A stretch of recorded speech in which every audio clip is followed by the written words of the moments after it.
Praise the Lord. मैं आप सबको यीशु मसीह के नाम से ग्रीट करती हूँ। मैं आपको इस प्लेटफॉर्म पर परमेश्वर के ऑल्टर पर वेलकम करती हूँ। मैं परमेश्वर पिता का धन्यवाद करती हूँ कि एक बार फिर हमें परमेश्वर ने अपने अनुग्रह से अपने चरणों में एक बार फिर अपने पवित्र आत्मा की संगति और शिक्षा के लिए एक साथ आने का ग्रेस दिया।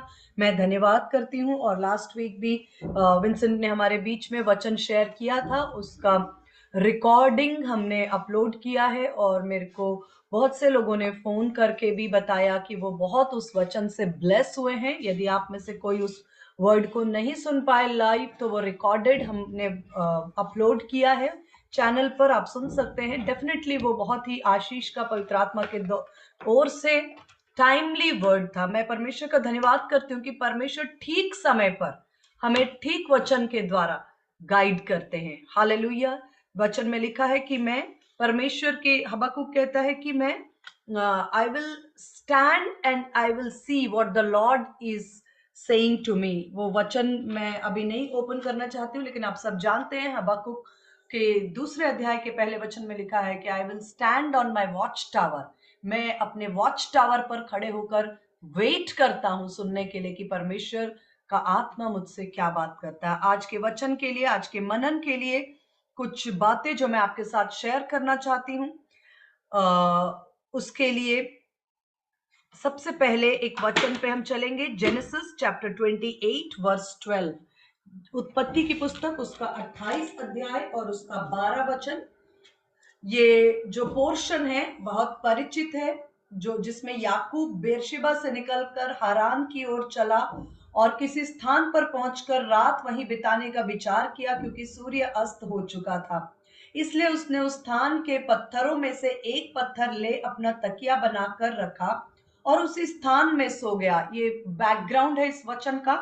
जब याकूब जो है वो एसाव से भागकर, है ना, बेरशेबा से निकल कर हारान की ओर जा रहा था, उस यात्रा में उसका एक बहुत ही सुपरनैचुरल स्पेशल अनुभव परमेश्वर के प्रेजेंस के साथ होता है, और वो यहाँ पर रिकॉर्डेड है। और मैं इसे क्यों, इस पोर्शन को होली स्पिरिट ने हाईलाइट किया, क्योंकि हम एक ऐसे फेज में से होकर चल रहे हैं जिसके अंदर होली स्पिरिट हमें अगर पवित्र आत्मा हमें रोशनी न दे, यदि पवित्र आत्मा हमें न बताए, तो हमें नहीं समझ में आएगा कि हम आत्मिक रीति से किस फेज में से होकर गुजर रहे हैं। क्योंकि यदि हम संसार की ओर देखते हैं, न्यूज़पेपर्स को देखते हैं, अगर हम बिजनेस वर्ल्ड को देखते हैं, हम पॉलिटिक्स को देखते हैं, इतना ज्यादा परिवर्तन, इतना कंफ्यूजन, हमें नहीं समझ में आता कि एक विश्वासी होने के नाते हम किसके लिए प्रार्थना करें, क्या हमारे लिए ओरिएंटेशन है।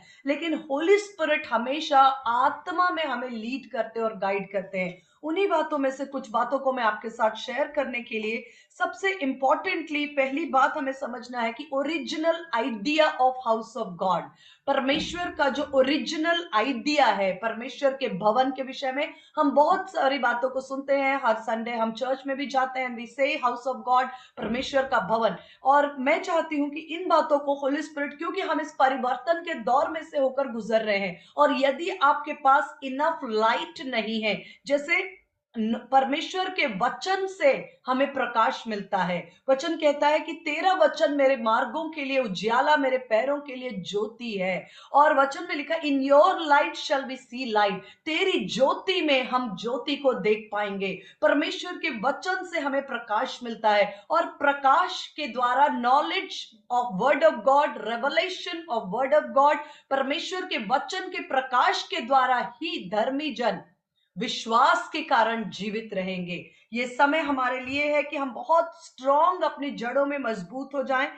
और जब एक परिवर्तन के दौर से होकर गुजरते हैं, we need to have a clear vision कि हम एक कलीसिया के होने के नाते, या परमेश्वर की देह के रूप में, एक परमेश्वर हमें कौन से प्रारूप और दिशा में लेकर जा रहे हैं।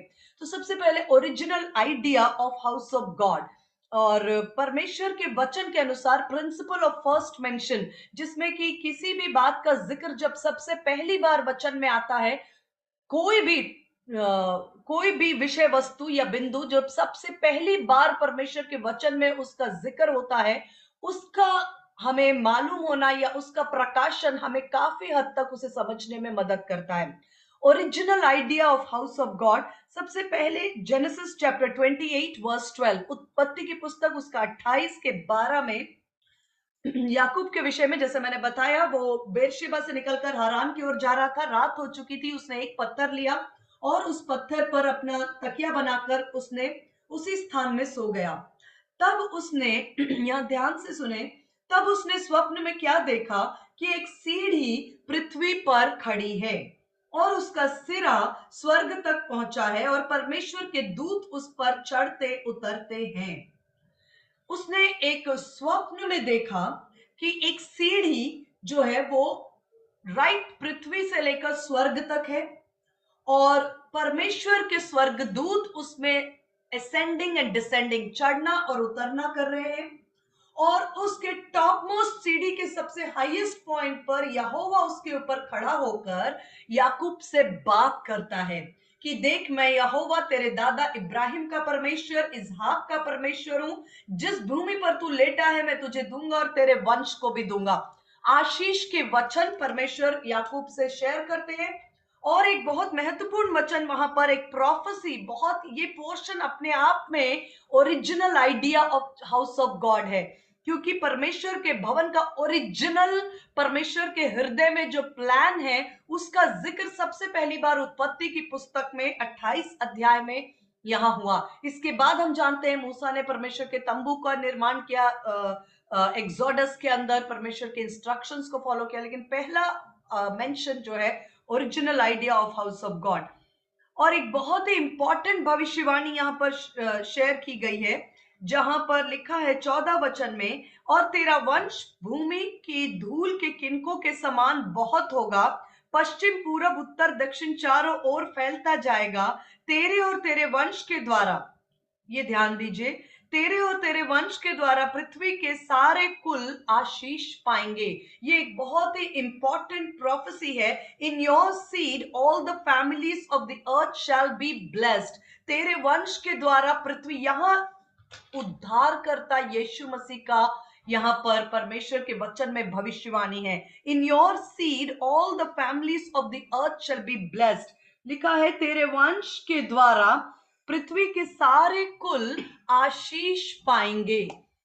जब हम इस वचन को पढ़ते हैं हम सोचते हैं आशीष का मतलब काइंड ऑफ शांति मिलेगी, हमें सक्सेस मिलेगा, हमें फाइनेंस मिलेगा, हमें जॉब मिलेगा, इस टाइप की चीजें मन में आती हैं। लेकिन ओरिजिनल आइडिया अगर टेक्स्ट में हम देखते हैं हिब्रू में, तो आशीष जो वर्ड है यहाँ पर वो क्लियरली उद्धार के विषय में, यीशु मसीह जो हमारे पापों की क्षमा, अनंत जीवन, उद्धार की चट्टान है, उस बात का जिक्र यहाँ पर हुआ है। In your seed all the families of the earth shall be blessed. और उसके 16 वचन में लिखा है, तब याकूब जाग उठा और कहने लगा, निश्चय इस स्थान में यहोवा है और मैं इस बात को न जानता था। और भय खाकर उसने कहा, यह स्थान क्या ही भयानक है, यह तो परमेश्वर के भवन को छोड़ और कुछ नहीं हो सकता। बहुत स्पष्ट यहां पर यह वर्ड आया है, यह तो परमेश्वर के भवन को छोड़ कुछ नहीं हो सकता, वरन स्वर्ग का फाटक ही होगा। इंग्लिश में लिखा है कि this is the house of God, the gate of heaven. पहली बार परमेश्वर के भवन के विषय में जो जिक्र आया है वो उत्पत्ति की पुस्तक में आया, 28 वचन में आया, याकूब के स्वप्न में आया। उसने एक स्वप्न देखा। This days I tell you, आपके dreams, may God give you dreams and visions which are pertaining to his kingdom, and the dreams and the visions which are revelatory in all their sense। परमेश्वर आपको ऐसे dreams और ऐसे vision से भरे जहां पर परमेश्वर अपने हृदय की आत्मा की बातों को, भविष्यवाणियों को आपके साथ शेयर करे, जिसके लिए आप उसके साथ जैसा पार्टनरशिप में परमेश्वर चाहते हैं हमारे साथ मिलकर अपने किंगडम को इस पृथ्वी पर एस्टैब्लिश करना, वो हम कर सकें। ये जेकब को ड्रीम के अंदर मिलता हाउस ऑफ गॉड का आइडिया, एंड वो उसने देखा कि एक लैडर, एक सीढ़ी है जो राइट पृथ्वी से लेकर स्वर्ग तक है और स्वर्गदूत उस पर चढ़ते और उतरते हैं। और इस चिन्ह पर उसने कहा कि ये और कुछ नहीं, ये परमेश्वर का भवन है। अब मेरे साथ आप एक वचन यूहन्ना रचित सुसमाचार नए नियम के अंदर पहला अध्याय और उसका 51, John chapter 1 verse 51, John chapter 1 verse 51 मैं आपके लिए पढ़ती हूं। फिर उसने कहा, ये यीशु मसीह का वार्तालाप है, यीशु मसीह के वर्ड्स हैं। मैं थोड़ा और पहले से करती हूँ। यीशु ने उसको उत्तर दिया, मैं यूहन्ना पहला अध्याय उसका 50 और 51 पढ़ रही हूँ। यीशु ने उसको उत्तर दिया, मैंने तुझसे कहा कि मैंने तुझे अंजीर के पेड़ के तले देखा, क्या तू इसी लिए विश्वास करता है? तो इससे भी बड़े बड़े काम देखेगा। फिर यीशु ने कहा, मैं तुमसे सच सच कहता हूं कि तुम स्वर्ग को खुला हुआ और परमेश्वर के स्वर्गदूतों को मनुष्य के पुत्र के ऊपर उतरते और ऊपर जाते देखोगे।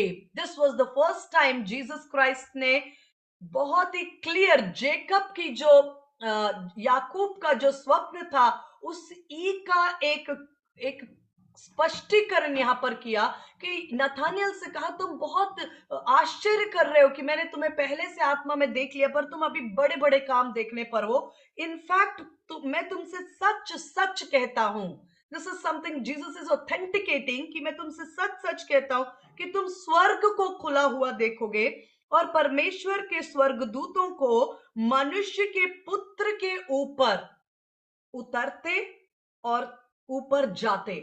और याकूब ने क्या देखा था?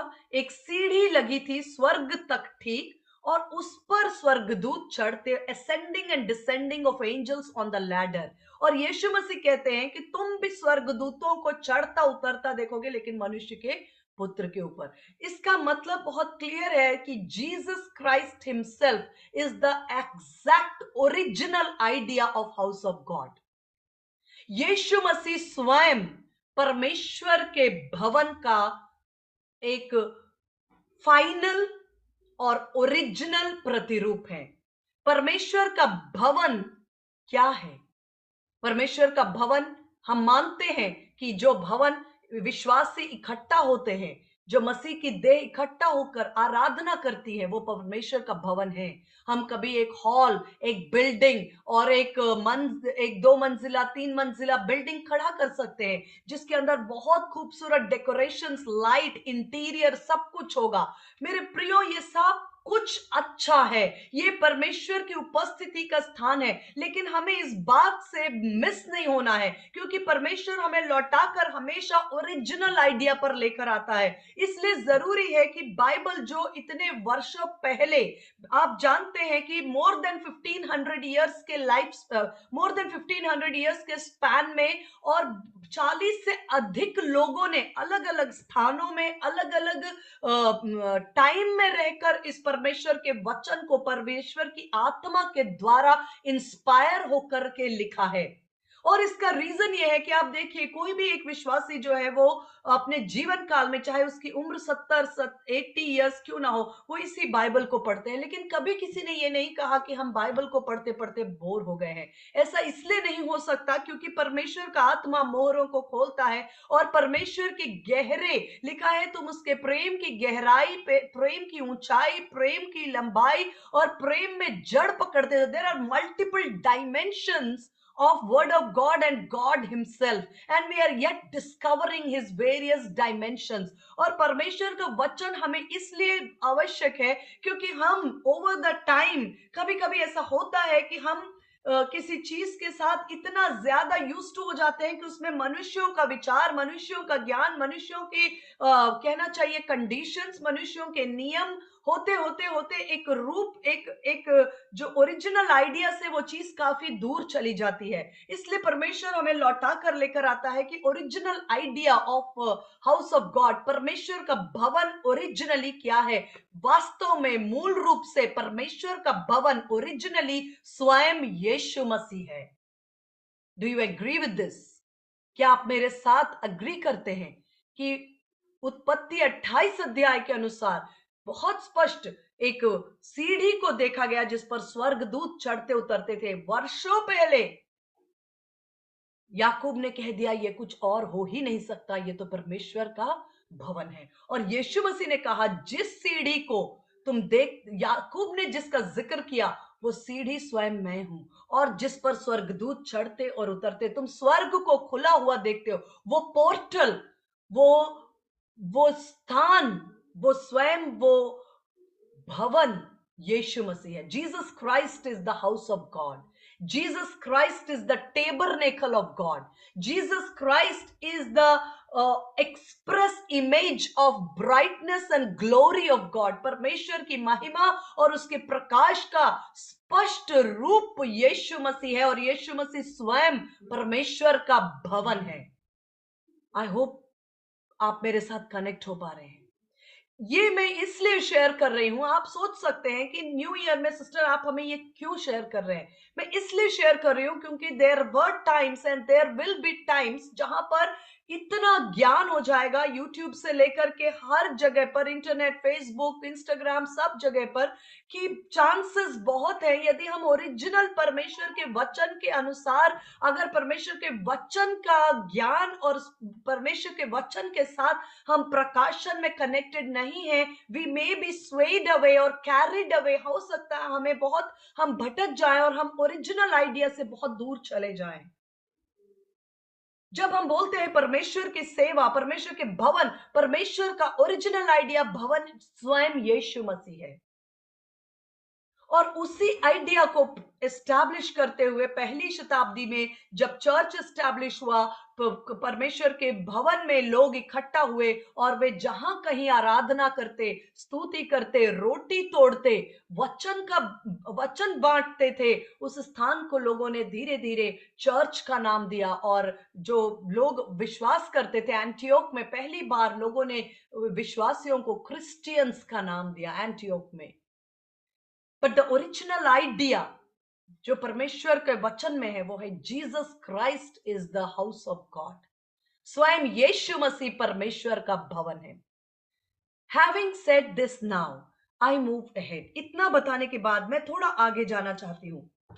मेरा कनेक्टिंग वचन है जॉन चैप्टर 2, यूहन्ना रचित सुसमाचार, उसका 2 अध्याय। और ये बहुत ही पॉपुलर एक परमेश्वर के वचन का पोर्शन है, स्क्रिप्चर है। इस पर मैंने एक वीडियो 2021 में बनाया था जब हम जूम पे काम नहीं कर रहे थे। मुझे उस समय एक प्रोफेटिक वर्ड होली स्पिरिट ने, वो कोविड का पीक टाइम था, मैं समझती हूँ 2021 का मई का महीना था, कोविड का पीक टाइम था। बहुत सारे, मतलब चारों तरफ एक कहना चाहिए कि नेगेटिव न्यूज से, और बहुत से प्रिय लोगों को हमने इस पृथ्वी पर से विदा होते हुए देखा। 2021 की बात है। और उस टाइम पर परमेश्वर की आत्मा ने एक प्रोफेटिक वर्ड दिया था जिसको मैंने रिकॉर्ड करके रखा था और मैंने शेयर किया था। मुझे नहीं पता, हो सकता है कुछ लोगों ने सुना हो या नहीं भी सुना, तो you can go to that word. मैं उसमें से कुछ बातों को फिर से होली स्पिरिट ये 2024 में मुझे इंस्पायर किए कि मैं 2024 में उन बातों को वापस से आपके साथ शेयर करूं जो मैंने 2021 में प्रोफेटिक वर्ड दिया। अभी बीते कुछ 3-4 दिन पहले, आई सपोज, हम एक लीडर्स की मीटिंग में गए थे, वहां पर मुझको वचन बोलने के लिए अवसर मिला। मैंने इसी वर्ड को उन लीडर्स के साथ में शेयर किया। होली स्पिरिट ने मुझे वही वर्ड बार बार शेयर करने के लिए इंस्पायर किया। जॉन चैप्टर 2 के अंदर बहुत पॉपुलर ये स्क्रिप्चर है जहां पर जिक्र है कि तीसरे दिन गलील के काना में किसी विवाह था और यीशु की माता भी वहां थी, यीशु के और उसके चेले भी उस विवाह में निमंत्रण में थे जब दाखरस घट गया। एंड ऑल दिस पोर्शन आप बहुत अच्छी तरह फेमिलियर है। अब मैं इसमें से कुछ बहुत इंपॉर्टेंट बातों को अपने समय के अनुसार आपके साथ शेयर करूंगी इस घटनाक्रम में, क्योंकि एक रियल घटना, ये कोई दृष्टांत नहीं है, ये वास्तविक घटना का रिकॉर्डिंग है जो यूहन्ना 2 अध्याय में है, जो काना के गलील के काना में एक विवाह का जिक्र है और यीशु मसीह वहां है, उनके शिष्य वहां पर हैं। इस घटना में, सच्ची घटना के अंदर 4 फेजेस का जिक्र है। 4 सीजन्स भी बोल सकते हैं, 4 ऋतु भी बोल सकते हैं, 4 फेजेस भी बोल सकते हैं, का जिक्र है, जो कि हम 2021 के बाद से या थोड़ा और उसके पहले से, मैं समझती हूँ 2015 के ऑनवर्ड्स, इस तरह के आत्मिक एक समय काल के अंदर से कलीसिया होकर गुजर रही है, इसलिए हमारे लिए बहुत रेलेवेंट और इंपॉर्टेंट है। 4 ऋतुओं या 4 फेजेस का जिक्र है। पहला फेज है फेज ऑफ नो वाइन। पहला जो ऋतु या पहला सीजन या पहला एक ऐसा समय रहता है जहां पर वो समय इंडिकेट करता है फेज ऑफ नो वाइन, यानी कि जैसे वचन में लिखा है, अब मैं, जब दाखरस घट गया तो यीशु की माता ने उससे कहा, उनके पास दाखरस नहीं रहा। ये पहला फेज है, फेज ऑफ नो वाइन। और दाखरस हमेशा से आप जानते हैं कि यीशु मसीह ने अपने होली कम्युनियन में, प्रभु भोज में भी रोटी और दाखरस का जिक्र किया और दाखरस को अपने लहू के साथ कंपेयर किया। पुराने नियम में मंदिर के अंदर भी रोटी, दाखरस, ये हमेशा से परमेश्वर के वचन का अहम हिस्सा रहा है, क्योंकि परमेश्वर का वचन जो है वो रोटी और दाखरस से डिविनिटी यानी कि परमेश्वरत्व के साथ जुड़ा हुआ है। और इस वचन में लिखा है कि यीशु की माता ने उनसे आकर कहा, उनके पास दाखरस नहीं रहा। पहला फेज। मैं इसलिए जिक्र कर रही हूँ इन 4 फेजेस का, क्योंकि हमको कुछ हद तक समझ में आए कि हमारे साथ क्या हो रहा है, हमारे चारों ओर क्या हो रहा है, आत्मिक जगत में किस दिशा में चीजें शिफ्ट हो रही हैं। फेज ऑफ नो वाइन या दाखरस नहीं रहा, ये वो टाइम था जब एक जो दाखरस पहले से उस विवाह के लिए, प्रोग्राम के लिए तैयार किया गया था, स्टोर किया गया था, हायर किया गया था या रेडी किया गया था, वो कंप्लीट हुआ। लोगों ने उसको एक तरह से कंज्यूम किया। लोगों ने जो विवाह में आए थे उन्होंने उसको यूज किया, और यूज करने के बाद वो धीरे धीरे करके वो दाखरस खत्म हुआ। वहां पर ये बहुत स्पष्ट जिक्र है कि में किसी का विवाह था और यीशु की माता भी वहां थी। यीशु और उसके चेले भी विवाह में आमंत्रित थे। बहुत स्पेसिफिकली लिखा है यीशु मसीह की माता वहां पर थी, और यीशु मसीह के चेले भी, यीशु मसीह और उसके चेले, पहले माता का जिक्र है कि यीशु मसीह की माता वहां थी, फिर चेले और यीशु मसीह भी वहां थे। तो मदर का यहाँ पर जो एक रिएक्शन था, वो एकदम से उन्होंने देखा कि अरे विवाह है, विवाह में दाखरस खत्म हो गया। मतलब एक बहुत ही एक कठिन सिचुएशन में अब ये लोग पड़ गए हैं, जो लोग विवाह के ऑर्गेनाइजर्स हैं, जो विवाह के भोज के प्रधान हैं, होस्ट हैं, उनके लिए कठिन टाइम आ गया है।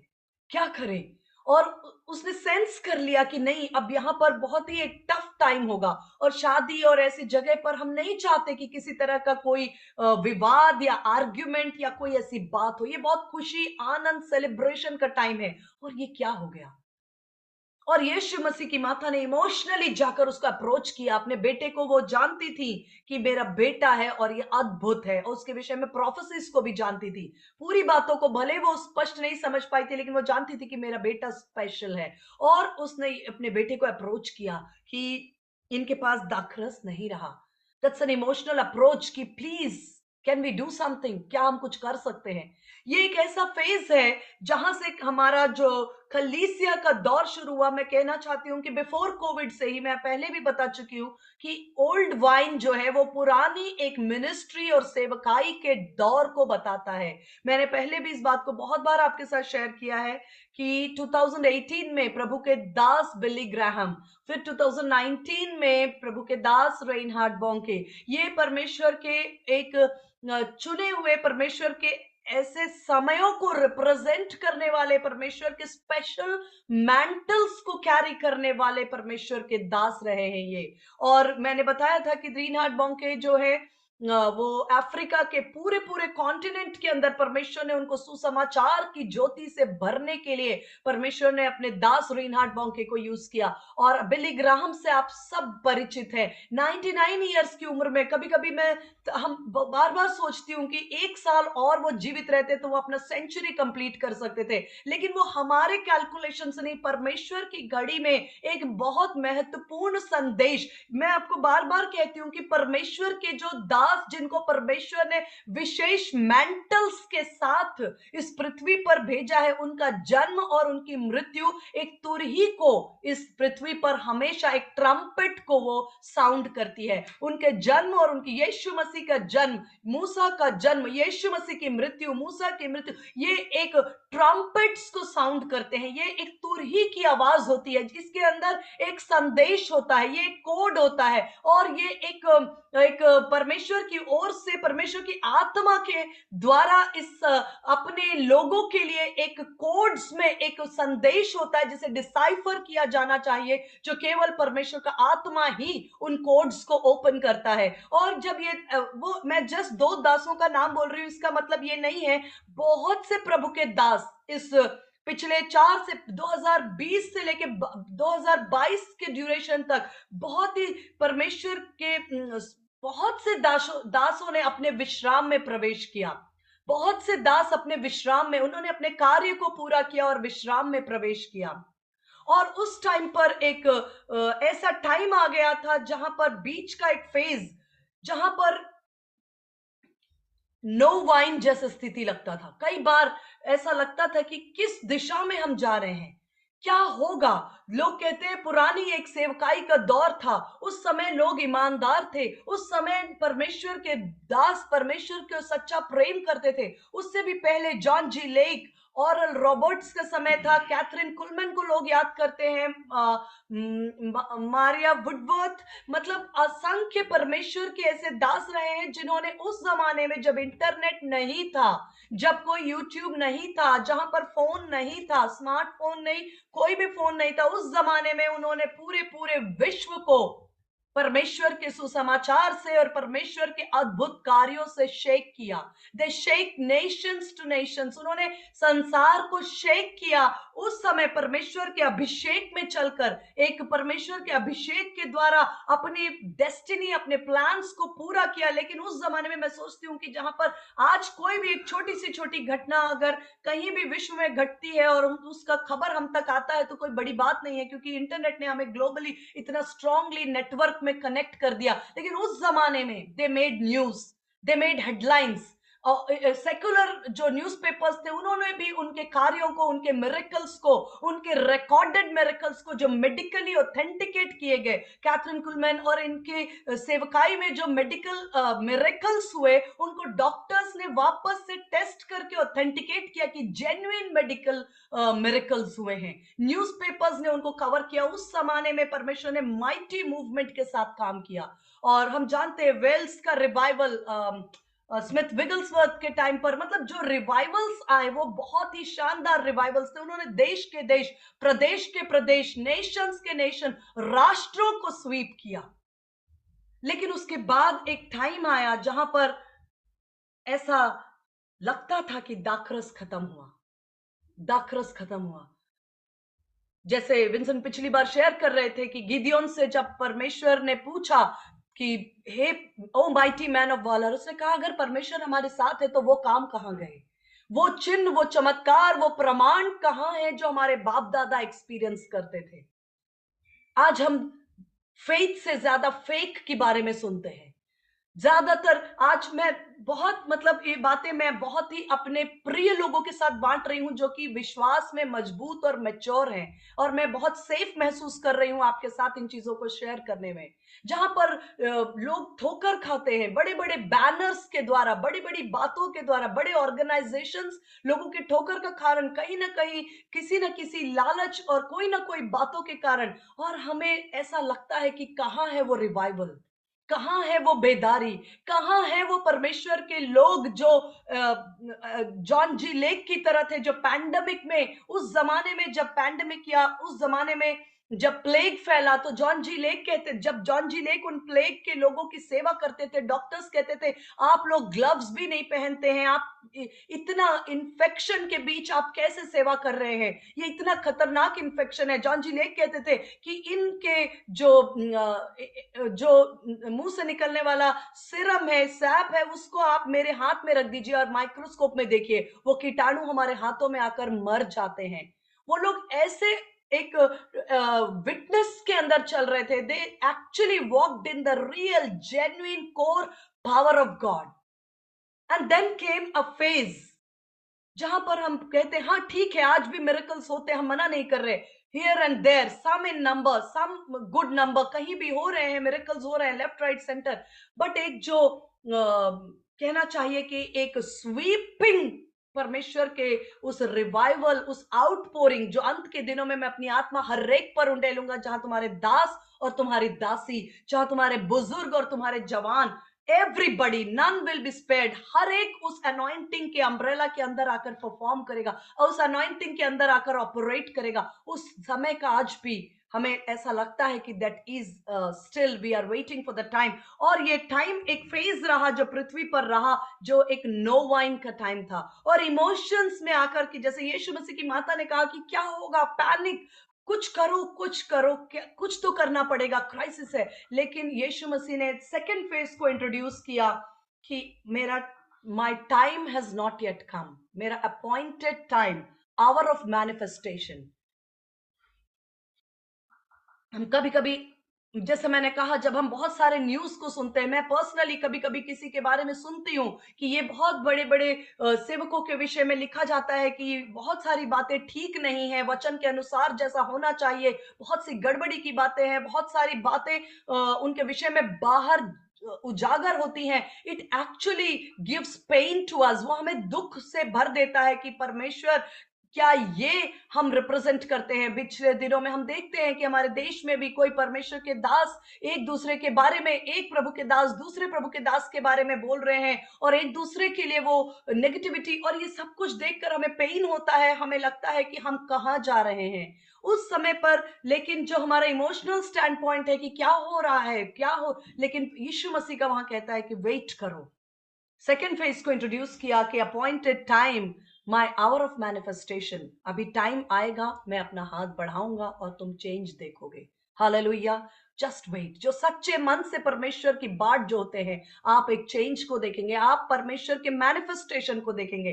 क्योंकि एक उस नो वाइन के फेज से एक एक एक परमेश्वर के जो दास, मैं कहती हूं परमेश्वर की एक सेवा, जैसे एलाइजा ने की. एलाइजा ने अपनी शक्ति से भरकर, अपनी सामर्थ, अपने अभिषेक, अपनी कैपेसिटी, अपनी एबिलिटी में होकर, जो कुछ उसके एबिलिटी में था उसने सब कुछ किया. लेकिन कुछ मैंटल्स, जो कुछ उसके असाइनमेंट्स थे जो वो नहीं कर पाया, उसको एलीशा के ऊपर वो मैंटल ट्रांसफर हुआ. और परमेश्वर ने एलीशा को कहा कि तुम जेहू को अपॉइंट करोगे और ये 2-3 काम है जो तुम्हें करने हैं, जो एक्चुअली एलाइजा को करने थे. लेकिन एलाइजा ने अपने समय में जजबल के जाकर सामने खड़ा हो गया, उसने अहाब के सामने जाकर खड़ा हुआ बोल्डली, उसने अपने प्राणों को, हालांकि एक मनुष्य होने के नाते थोड़ा समय वो घबराया भी, लेकिन फिर भी एक अपने प्राणों को प्रिय न जानकर प्रार्थना करने वाला मनुष्य था एलाइजा. और उसने उस मैंटल को अंजाम दिया और एक अभिषेक का दौर, एक सेवा, एक अनॉइंटिंग अपनी शक्ति से भरकर परमेश्वर के लोगों ने उस सेवा को किया और विश्राम में चले गए. और बीच में एक फेज ऐसा लगता है कि हम कहां जा रहे हैं, इज देयर नो वाइन, क्या अब दाखरस न रहा, और पैनिक सिचुएशन सी लगती है कि अब क्या करें, किधर जाएं. यदि हमारे सामने मिनिस्ट्रीज को और बातों को हम फेल होता हुआ देखेंगे तो हम फिर कहां जाए, हमारे पास क्या आशा है, व्यक्ति कहां जाए विश्वासी. लेकिन परमेश्वर यीशु मसीह का वचन कहता है कि वेट करो, समय आएगा, मेरा अपॉइंटेड टाइम. दूसरा ये फेज होता है where you have to wait. यीशु मसीह की माता ने भी शांति से, ठीक है, उसने कहा दासों को, ठीक है, उसने कह दिया है विल वेट. अब वो जैसा कहे, wait on the word of God. यीशु मसीह आपसे जो कहे, अगर वो आपसे कहते हैं कि read your Bible, read it. अगर वो आपसे कहते हैं अपनी प्रार्थना को बढ़ाओ, बढ़ाइए. यदि वो आपसे कहते हैं कि अपने स्वप्न और दर्शन के विषय में मुझसे मांगो, मांगिए. Just listen to what he is saying. ये वेटिंग फेज जो होता है वो फालतू या टाइम वेस्ट करने का टाइम नहीं है. ये टाइम है जब आप बहुत ध्यान से, जैसे हबक्कुक ने कहा, मैं अपने वॉच टावर पर, मैं अपने उस वॉच टावर पर खड़े होकर लगातार अपनी आंखों को, कानों को अटेंटिवली लगाकर सुनता हूं कि मेरा परमेश्वर मुझसे क्या बोलना चाहता है. उसकी माता ने, यीशु मसीह की माता मरियम ने समझ लिया. उसने कहा वेट, घबराओ मत, समय आएगा, मेरा समय अभी नहीं आया. वेटिंग पीरियड है. उसने कहा ठीक है। अब मैं अटेंटिवली उसने सेवकों को कहा, जो वो तुमसे करने को कहे एग्जैक्टली वैसा ही करना, एग्जैक्टली वैसा ही करना। लेकिन वो क्या कहता है उसे सुनना बहुत ध्यान से। Third phase is filling up of water pots. तीसरा फेज आता है जब यीशु मसीह उनसे कहते हैं कि मैं आपके लिए पढ़ती हूं। उसकी माता ने सेवकों से कहा, जो कुछ वो तुमसे कहे वही करना। शी अंडरस्टूड, उसने वो सिग्नल समझ लिया कि okay, things are not out of control, सब कुछ बर्बाद नहीं हो रहा है, सब बिगड़ नहीं रहा है, शत्रु जय जयकार नहीं करने पाएगा, अंधकार का राज्य नहीं होगा, अंधकार जो है वो प्रभु के लोगों को मिटा ना पाएगा। लेकिन वचन में जैसे लिखा, उठ प्रकाशमान हो क्योंकि तेरा प्रकाश आया है। राजा तेरे आरोहण के प्रकाश की ओर आएंगे, अन्य जाति तेरे प्रकाश की ओर आएंगे। Gentiles will come to the light of your glory. परमेश्वर का आत्मा हमसे कहता है कि अंधकार चाहे कितना भी बढ़ जाए, लेकिन वो अंधकार जो है वो ज्योति को दबा ना सकेगा, क्योंकि यीशु मसीह के ठीक समय पर यहूदियों के शुद्ध करने की रीति के अनुसार पत्थर के 6 मटके रखे थे। Something very different. तीसरा जो फेज है, filling up of water pots. यहूदियों के शुद्ध करने की रीति के अनुसार पत्थर के 6 मटके रखे थे। 6 जो है नंबर ऑफ मैन, एक जो 6 नंबर है वो मनुष्य का अंक होता है, जिनमें 2-2, 3-3 मन, इसमें लिखा है गैलन्स, इंग्लिश में लिखा हुआ है कि 6 stone water jars, they were holding 20 to 30 gallons. 20 gallons लगभग 75 लीटर्स, 30 गैलन्स 100 से 100 प्लस लीटर, 100 लीटर्स के आसपास का पानी रखने वाले पत्थर के वो जार या मटके थे। और यीशु मसीह ने कहा कि इनमें मटकों में पानी भर दो। ये तीसरा फेज है। एक समय है जब वाइन खत्म हुआ, एक समय है जब हमें वेट करने के लिए कहा गया, एक समय है जब कहा गया पत्थर के मटकों में पानी भर दो। नाउ द थिंग इज, बहुत ही एक एक्स्ट्राऑर्डिनरी काम परमेश्वर इस पृथ्वी पर करने पर है, क्योंकि जो वाइन है हम सब जानते हैं कि अच्छा वाइन वर्षों तक लग जाते हैं एक अच्छे वाइन को बनने में। वाइन कभी भी ओवरनाइट नहीं बनता, एक अच्छा दाखरस ओवरनाइट नहीं बनता। लेकिन यहां परमेश्वर अपने सारी बातों से ऊपर एक सुपरनैचुरल वर्क करने जा रहे हैं। उसने कहा वाइन तो बहुत जल्दी बनेगा, लेकिन जो पत्थर के मटके हैं उनमें बनेगा। हमेशा से ट्रेडिशनली, कन्वेंशनली, आमतौर पर, रीति के रिवाज के तौर पर जो वाइन है वो पत्थर के मटकों में नहीं बल्कि दाख के मशकों में रखा जाता। उस गोट का स्किन या किसी एनिमल का जो स्किन होता है जिसके अंदर अच्छी इलास्टिसिटी होती है, उसके अंदर ये दाखरस स्टोर करने का, उस समय में दाखरस उनमें स्टोर किया जाता था। एनिमल स्किन से बनाए जाते थे मशक, जो जिसके अंदर दाखरस स्टोर करते थे। लेकिन इस बार यीशु मसीह ने कहा कि मशकों में नहीं, पत्थरों में।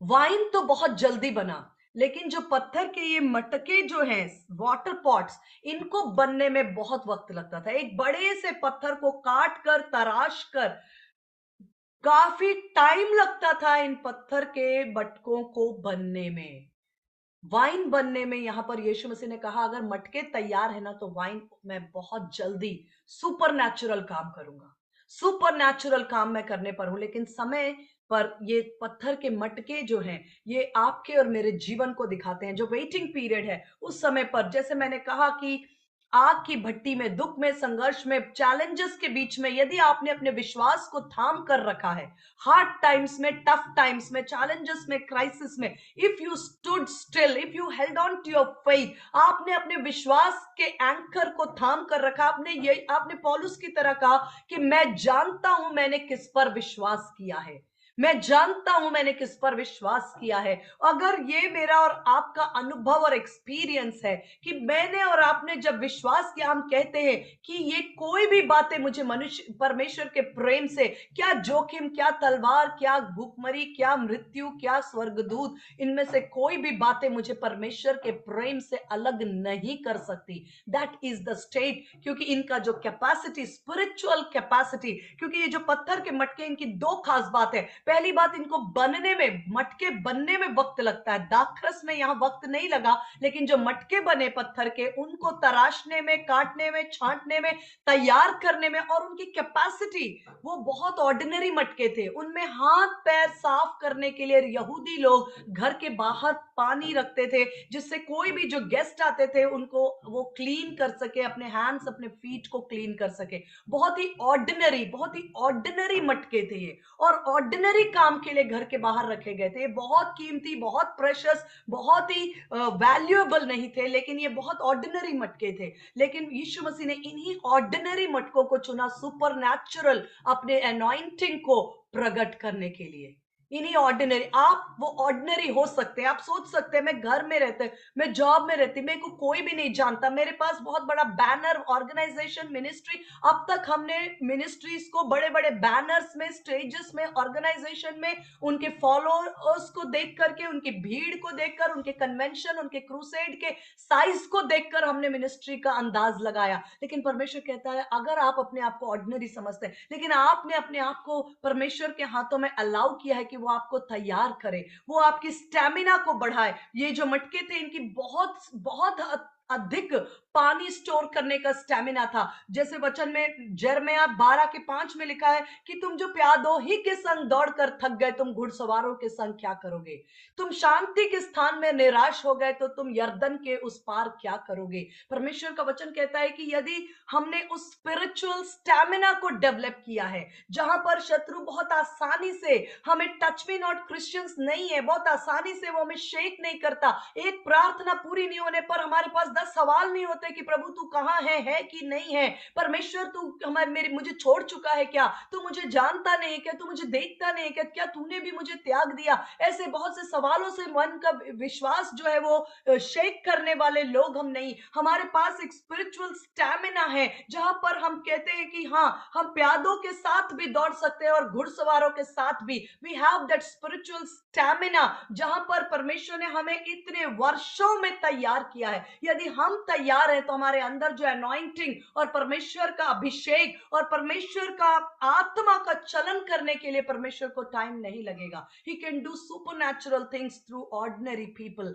ऑर्डिनरी लोगों के द्वारा सुपरनैचुरल काम परमेश्वर कर सकते हैं। ये तीसरा फेज मैंने कहा था, filling up of water pots. यदि आपको लगता है कि मैं वो व्यक्ति हूं जो जो आप अपने आप को सोचते हैं कि मैं एक ऑर्डिनरी व्यक्ति हूं, जहां पर मैं कभी कल्पना नहीं करता या करती कि मेरे पास कोई मिनिस्ट्री है, मिनिस्ट्री का नाम भी हम नहीं जानते कि क्या होता है। हम वो जानते हैं कि परमेश्वर, यदि तूने जो मुझे काम दिया है, यदि मैंने उसे ईमानदारी से किया, मैं कह सकती हूँ पौलुस की तरह, स्टेफनुस की तरह और यीशु मसीह की तरह कि मैंने अपनी दौड़ पूरी की है।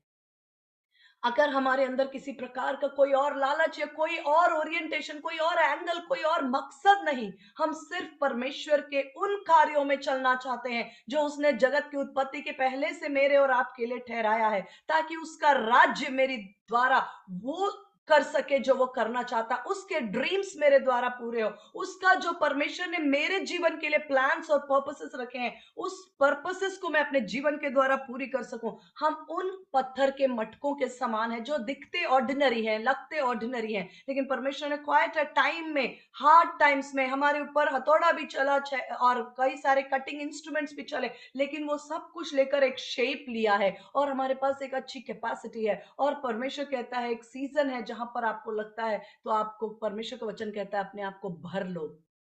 लिखा है, उन सर्वेंट्स ने उसको ब्रिम तक भर दिया पानी से, उन मटकों को ब्रिम तक भर दिया। भरने का भी एक फेज होता है। आपको जहां भी परमेश्वर का आत्मा लीड करता है अपने वचन से, सबसे पहले तो मैं हमेशा कहूंगी कि इवन मेरा वचन भी नहीं, हमने जो वचन रिकॉर्ड किया ये भी नहीं, सबसे पहला आपका सोर्स बाइबल है। परमेश्वर का वचन खरा, डायरेक्ट आपका सबसे बड़ा आधार और सोर्स है। उससे बड़ा ऑथेंटिक सोर्स और कुछ भी नहीं है। परमेश्वर के वचन से अपने आप को भर लीजिए। परमेश्वर की प्रार्थना, परमेश्वर की उपस्थिति को, परमेश्वर के गाइडेंस को परमेश्वर अपने जीवन में प्रयास करें कि परमेश्वर जो मेरे लिए भरने का समय है उस समय मैं भर सकूं। उसके बाद आपके पास शिक्षा अवेलेबल है, लेकिन प्रेयरफुली मैं इस बात को बहुत जरूरी आपके साथ शेयर करना चाहती हूँ। सबके पास स्मार्टफोन होता है और द मोमेंट आप उस स्मार्टफोन को खोलते हैं या यूट्यूब पे जाते हैं, आपको कोई ना कोई वचन और ये सारी बातें आपके सामने आती हैं। कई बार रैंडम कंजम्पशन ना करें परमेश्वर के वचन का। रैंडम कंजम्पशन का मतलब, देखिए सिंपली बात मैं ऐसा बोलना चाहती हूँ, मैं 2-5 मिनट और लूँगी क्योंकि हम थोड़ा-सा लेट स्टार्ट होते हैं। आप लोग और थोड़ा जल्दी टाइम से आएँगे तो हम और टाइम पे रह पाएँगे। जैसे हम मान लीजिए कभी-कभी पार्टीज़ में, फंक्शंस में या कभी सेलिब्रेशन होता है तब ओके, लेकिन नॉर्मल रूटीन में हमारा जो खाना है वो सिस्टमैटिक होना चाहिए कि हमारा ब्रेकफ़ास्ट ब्रेकफ़ास्ट की जगह होना चाहिए, लंच में लंच की तरह और डिनर डिनर की तरह। अगर हम रैंडम खाएँगे कि हम सुबह उठ कर के कुछ भी खा रहे हैं और दोपहर को भी, मतलब एक कोई सिस्टम नहीं है, जब जो मिले वो खाने लग जाते हैं, तो वो बहुत अधिक हमारे हेल्थ के लिए फायदा नहीं करता, इनफैक्ट हमें ट्रबल भी दे सकता है। तो इस तरह से हमारा जो कंजम्पशन है यूट्यूब वगैरह पर, इंटरनेट पर कंजम्पशन मतलब जो हम सुनते देखते हमारे अंदर वो जाता है, इसलिए उसमें बहुत केयरफुल रहे। जैसे आपने यूट्यूब खोला, कोई भी वचन आ गया, किसी का भी टॉपिक आ गया, हमने उसको क्लिक कर लिया, 5 मिनट उसको सुन लिया, फिर दूसरा आ गया, उसको सुन लिया, ये मज़ा नहीं आ रहा, तीसरा सुन लिया, वो अच्छा नहीं लग रहा, वो सुन लिया। ऐसे करते-करते 1 घंटा बीत जाता है, हम कुछ ख़ास एक दिशा में नहीं कंज़्यूम कर पाते हैं और सब कुछ रैंडम होता है और इससे बहुत ज़रूरी है बचना और सावधान रहना। क्यों? क्यों हमेशा जब भी वचन सुने प्रेयरफुली कि प्रभु आप मुझे बताइए कि मैं इसको सुनूँ या नहीं। अंदर से लगता है पीस है, सुनिए, या 1-2 मिनट सुनने के बाद आपको लगेगा, कभी-कभी मेरे साथ ऐसा होता है, मैं 1-2 मिनट सुनने के बाद मुझे लगता है नहीं ये मेरे को नहीं सुनना है, तो मैं चेंज भी कर लेती हूँ। तो उस तरह से गाइडेंस के साथ होली स्पिरिट आपको जिसके लिए विटनेस करे वही सुनिए, क्योंकि अलग-अलग परमेश्वर के लोग हैं और सभी वचन शेयर करते हैं। सबके वचन, सबके लाइफ का अलग-अलग सीजन होता है। यदि कोई बहुत आनंद और सक्सेस के सीजन में है, वो उस तरह का वचन शेयर करेगा। यदि कोई दुःख की भट्टी में है, वो उससे प्रेरित होकर वचन शेयर करेगा। यदि हर कोई अपने-अपने लाइफ के फेज और सीजन के अनुसार अपने-अपने वचन्स को शेयर करते हैं, रिकॉर्ड करते हैं, और हम जब रैंडमली उनको सुनते हैं तो हमारा माइंड जो है वो कंफ्यूज हो सकता है, हम दिशाहीन हो सकते हैं, हम भटक सकते हैं। इसलिए मैंने क्या कहा, सबसे आपका सबसे बेस्ट ऑथेंटिक सोर्स परमेश्वर का वचन है। आपने डेली आप अपने पोर्शन को जरूर लीजिए, प्रार्थना, उसके बाद आपको किसी सब्जेक्ट विशेष पर, जैसे आपको लगता है कि मुझे उद्धार के विषय में और अच्छे से सीखना है, तो आप उसको स्पेसिफिकली मैसेजेस ऑन सैल्वेशन, और सैल्वेशन के ऊपर कुछ मैसेज आएंगे, उसमें आप कुछ चुन सकते हैं, या आप लोगों की मदद ले सकते हैं। जैसे आपके कोई अच्छे फ्रेंड्स हैं जो जानकार हैं, आप उनसे पूछ सकते हैं कि ऑथेंटिक लीडर्स जो हैं, ऑथेंटिक अच्छे शिक्षक, वचन की खरी शिक्षा, सच्ची शिक्षा, बिना मिलावट की साउंड डॉक्ट्रिन के कोई वचन हो तो मेरे साथ शेयर करिए इस विषय पर, उद्धार के विषय पर या फेथ के विषय पर या ड्रीम्स के विषय पर, या जो भी आपका पॉइंट है जिसका ऊपर एक सीजन में आप सीखना चाहते हैं, क्योंकि आप भी अपने लाइफ के अलग अलग सीजन में अलग अलग विषयों पर मनन करना, आपको अंदर से प्रेरणा होगी। जैसे एक टाइम था पिछले 1 से 1.5 साल, मुझे परमेश्वर की आत्मा ने ड्रीम्स के ऊपर बहुत ज्यादा डाइव करने के लिए ग्रेस दिया। मुझे कुछ ड्रीम्स भी आते थे और मुझे उसके ऊपर सीखने के लिए फिर मैंने परमेश्वर के वचन के साथ साथ लेकर के हेल्प लिया, और फिर उस विषय पर मैंने 1 से 1.5 साल का टाइम स्पेंड करके मैंने उस पर्टिकुलर जोन और उस पर्टिकुलर एरिया के अंदर काफी डाइव करके उसमें मैंने शिक्षा को लेने की कोशिश की। तो आपके लाइफ का एक फेज होता है जहां पर हो सकता है फेथ के ऊपर, हो सकता है कभी हीलिंग के ऊपर, हो सकता है कभी अनॉइंटिंग के ऊपर, हो सकता है कभी टंग्स में प्रार्थना करने के विषय को लेकर, हो सकता है होली स्पिरिट को लेकर, कोई भी एक पर्टिकुलर विषय पर आपके अंदर स्टर अप होता है कि मुझे इस विषय पर और अधिक गहराई से और समझना है, जड़ पकड़ना है, कंफ्यूज नहीं होना है लेफ्ट राइट सेंटर, मुझे इसके बारे में सिस्टमेटिक सीखना है, तो आप उसके लिए मदद भी ले सकते हैं कि अपने जिनको आप अच्छी तरह जानते हैं उनके हेल्प ले सकते हैं कि मैं कौन से शिक्षक या वीडियोस या कुछ अच्छी चीजें आप मुझे सजेस्ट करें, कभी आर्टिकल्स या कभी वीडियोस। तो सबसे मैं इस बातों को एक्स्ट्रा आपके साथ इसलिए शेयर कर रही हूँ क्योंकि लेफ्ट राइट सेंटर इतना सारा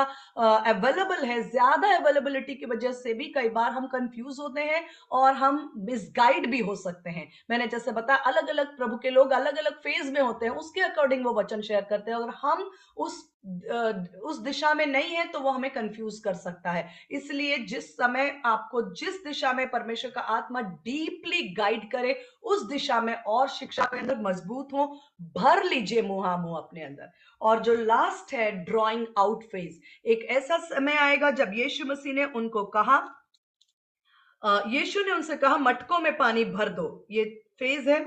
उसके बाद उन्होंने उसे मुहामुह भर दिया। तब उसने उनसे कहा अब निकाल कर भोज के प्रधान के पास लेकर जाओ। एक समय आएगा ड्रॉइंग आउट, उस मटकों में जो पानी भरा गया उसको यीशु मसीह कहेंगे अब निकाल कर इसे सर्व करो, ये उत्तम दाखरस बन चुका है, भोज के प्रधान के पास लेकर जाओ। एक समय आएगा जब आप घर पे बैठे हैं, आपको कोई नहीं जानता, आपका कमरा बंद है, आप प्रार्थना कर रहे हैं, आप मेडिटेट कर रहे हैं, आप वचन पढ़ रहे हैं, आप प्रकाशन लिख रहे हैं, आपकी डायरी भर रही है, आप मनन कर रहे हैं, आप सीख रहे हैं। आप कोई भी क्षेत्र हो सकता है, आपका कोई भी एक क्षेत्र है जिसके अंदर आप अपने आप को बिल्ड कर रहे हैं, वो समय आपके भरने का समय है। लेकिन जब भरते हैं तो उसके बाद आता है यीशु मसीह आपके अंदर से ड्रॉ आउट करेंगे। जब वो आपके अंदर से एक उत्तम दाखरस को कन्वर्ट कर चुके होंगे, वो आपके अंदर एक उत्तम दाखरस में बदल चुके होंगे, आपके वचन को जो आपने अंदर लिया उसके द्वारा आपके चरित्र और आपके अंदर आत्मा में एक गहरा काम होता, जहां से उत्तम दाखरस परमेश्वर विश्व में सर्व करेंगे। और जब बोझ के प्रधान ने चखा तो जो दाखरस बन गया था और नहीं जानता था कहां से आया, और सेवकों ने तो भोज के प्रधान ने दूल्हे को बुलाकर कहा कि हर एक मनुष्य पहले अच्छा दाखरस देता है, लेकिन तूने अच्छा दाखरस अब तक रख छोड़ा है। ये लोग पूछेंगे आप कहां से, आपने कहां से बाइबल कॉलेज की शिक्षा प्राप्त की, आपने ये शिक्षा कहां से पाई, आपको किसने सिखाया? वास्तव में आपका शिक्षक होली स्पिरिट है, पवित्र आत्मा से बढ़कर कोई शिक्षक नहीं है। इसलिए परमेश्वर के समय के फेजेस में से हम जब गुजरते हैं, मैंने कहा पहला फेज हो सकता है जब हमारा जो ओवरऑल ये पिछले 10 साल का जो डेकेड रहा, मैं अगर कहूं पिछले 10 साल के डेकेड में अगर आप पीछे मुड़कर देखेंगे, एक फेज ऐसा भी रहा जब हमको लगता था कि सब कुछ ड्राई है, कोई वाइन नहीं है, कोई रिवाइवल नहीं, कोई उत्साह नहीं, कोई रिजल्ट्स नहीं, कोई परमेश्वर का प्रमाण नहीं दिखता, कोई काम नहीं दिखता। उस समय बेचैनी सी लगती है। फिर एक फेज आता है, यीशु मसीह कहता है मत घबरा, मेरा समय है। तीसरा फेज आता है, यीशु मसीह कहते हैं भर लो। ये कोविड के टाइम से ही ऐसा था, जब बहुत वक्त मिला लोगों को, परमेश्वर ने अपने लोगों को समय दिया कि वो प्रार्थना में, वचन में, आराधना में अधिक से अधिक भर पाए। उसके बाद एक समय आया, परमेश्वर ने कहा कि अब मैं तुम्हें सर्व करूंगा। और जिन बातों के लिए परमेश्वर ने, लोगों ने जिन रिवाइवल्स को याद किया, लिखा है कि अगली महिमा पिछली महिमा से भी बड़ी होगी।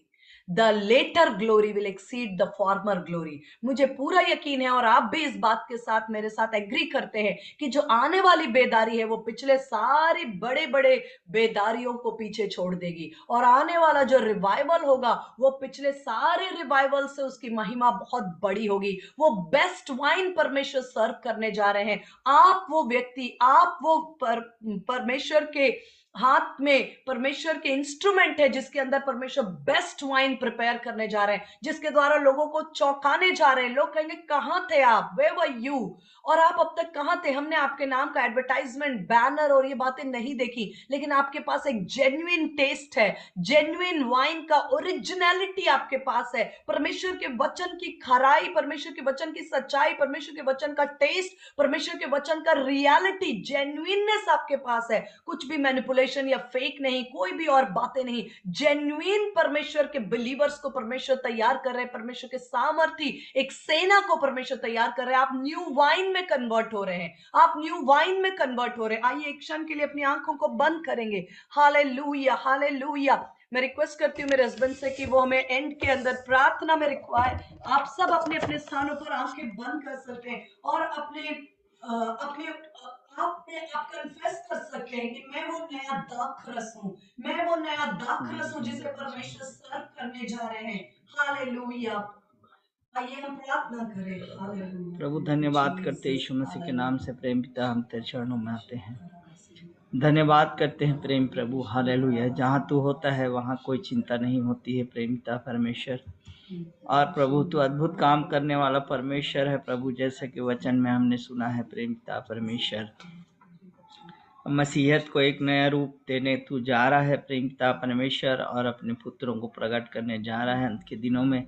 हम धन्यवाद करते हैं प्रभु उस समय के लिए। हम सबको तू तैयार कर दे प्राण और आत्मा में।